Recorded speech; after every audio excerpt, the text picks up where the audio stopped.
We are already enticed by Rivian's R1T rugged yet aerodynamic looks, oval headlight shapes, and quirky features. But the company insists we're completely re-engineering the guts of the vehicle, Wasim Basad, Rivian's head of software, told The Verge. R1T's first generation was launched in 2021, focused on practicality. Now the automaker has launched its alleged second generation with under-the-skin alterations like improved hardware, software upgrades, and performance boosts. This isn't your average mid-cycle refresh, which the car industry does far too often. Rather, it's best to view this as a completely revamped start-from-scratch redesign of the company's flagship electric vehicles, with a focus on efficiency for the next R2 and R3 models, claim the executives. Today, we're going to dive into everything we love, hate, or excited about the new Rivian. So let's get the R1T in the spotlight. What we get for 2025 is an all-electric truck with enhanced riding quality, more potent powertrain choices, and more features. The most noticeable cosmetic modification Rivian has done is repositioning the indication lights with the revised light bar. Additionally, an RGB capability is added to the light bar, allowing it to display a far greater range of colors than it did previously. In place of the traditional interior door handles, Rivian has installed electronic door poppers similar to those found on many other EVs. There aren't many modifications to the front grille. It looks like the side mirror design has also changed. In addition, the wheels will be modified and the brake calipers will change from yellow to silver. For a more understated appearance, buyers can also choose a blacked-out badge set, including a piano black lower bumper and a smoked light bar.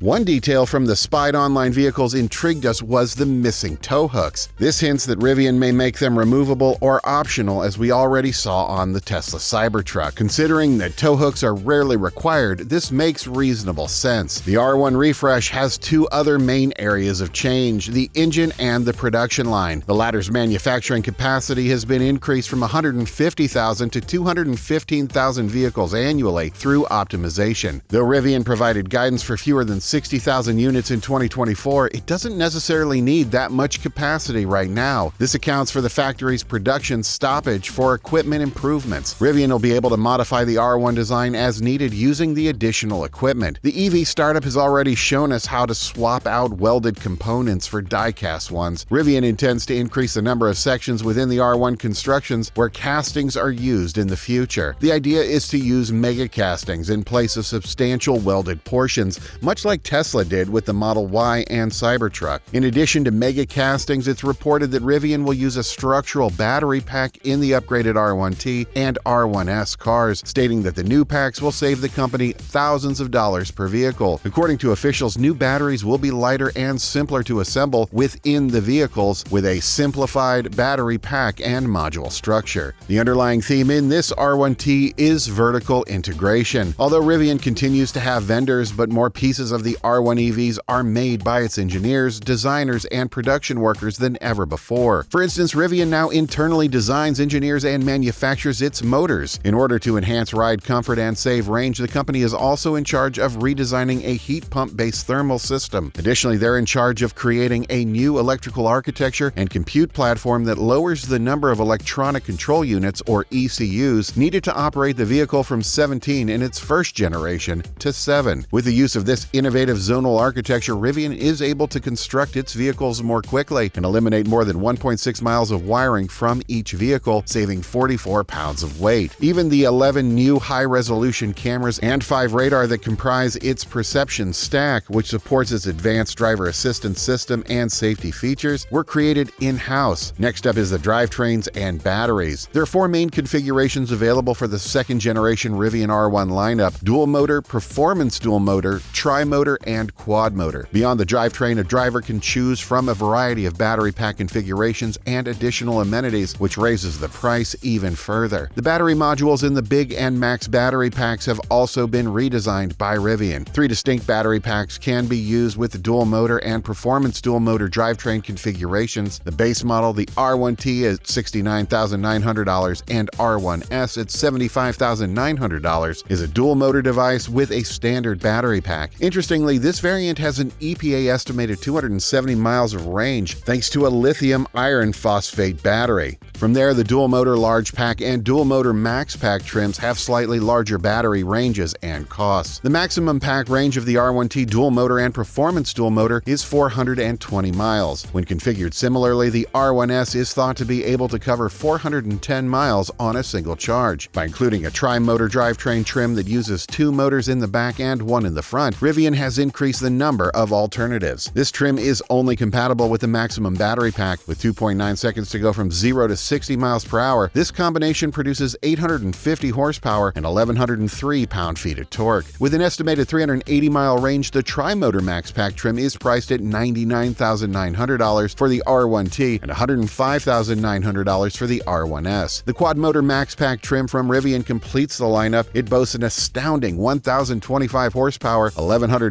foot-pound of torque, and a sub-2.5-second acceleration time from 0 to 60 miles per hour when utilizing the launch mode option. Another great thing about Rivian is that, like Tesla, they push constant software updates with useful features, and this truck continues getting better from an interface perspective, but also a drive perspective. Rivian has worked hard to create and enhance its own software stack, which consists of an additional layer pertaining to the infotainment system and all the components of real-time operating systems, or RTOS, that control the automobile, including safety, ADAS, and thermal dynamics. Engineers base their operating system for car controls on safe and free real-time operating systems, again RTOS. There are 2 operating systems available for Rivian's infotainment system. The host operating system, QNX, is exclusively utilized for safety-related tasks. For all other purposes, an open-source version of Android Automotive is employed. It appears that the business is switching from QNX to Linux-based software. On the autonomy front, Rivian uses a combination of Linux and free RTOS software. It's been really a continuation since day one. We've been super intentional about owning our own ECUs, our own computers, and our own software. Gen 1 was ramping up to the internal knowledge to get to a domain-based architecture. And now that we have those foundations, we're able to move to a zonal-based architecture, which is much more challenging from a technical standpoint. Only 2 companies have true zonal architecture, Rivian and Tesla. Additionally, the OEM has also created its own middleware software that interfaces with the cloud, infotainment ECUs, and real-time ECUs. These minute features are important because, theoretically, Rivian can transfer any infotainment system function to a mobile device or an external application. Stated differently, this permits users to purchase a connected vehicle and raises the possibility that Rivian may create a secure app store of its own. Rivian's intense desire to be in charge of the entire encounter is evident in all of this work. Therefore, it may not come as a surprise that Apple CarPlay and Android Auto, 2 widely used smartphone projection capabilities, are not available on Rivian's second-generation R1 series, and it probably never will. Rather, Rivian is collaborating with Apple and Google to incorporate the things that users desire most: texting, navigation, and music. For example, owners of Rivian devices will now be able to share digital keys or unlock and start their cars using Apple Wallet on iPhone, Apple Watch, and some Google Pixel smartphones. Oh god, so much is happening in this tech space. In addition, Rivian is introducing Connect Plus, a new membership service that will allow users to access additional Google and Apple products. In addition, Connect Plus users will be able to share their Wi-Fi connection with up to 8 devices and utilize Spotify, Tidal, and Alexa with its Rivian Autonomy platform, which will be standard on all second-generation R1 vehicles and has 11 cameras, 5 radar sensors, and a computer that is 10 times more powerful than the previous system. The company has adopted a similar in-house is best strategy. Even though Rivian uses the word autonomy, its system is not remote self-driving. The system has 2 features: highway assist, which automatically steers, brakes, and accelerates on some highways, and adaptive cruise control, which maintains speed and distance behind vehicles on the highway. Additionally, Rivian is launching a premium version called Rivian Autonomy Platform Plus, which second-generation R1 clients will be able to use for free for a full year. The system will provide a lane change-on-command function later this summer, which will cause the car to autonomously shift into a different lane when the driver applies the blinker. Are you a tech-savvy? But who are not? Cherry on top, you can get all these features of the second-generation R1T at an unchanged price starting at $69,900 and deliveries beginning immediately. But before placing your order for a Storm Blue model, do us a favor by liking and subscribing to our channel, because a single video takes much more effort than you can imagine.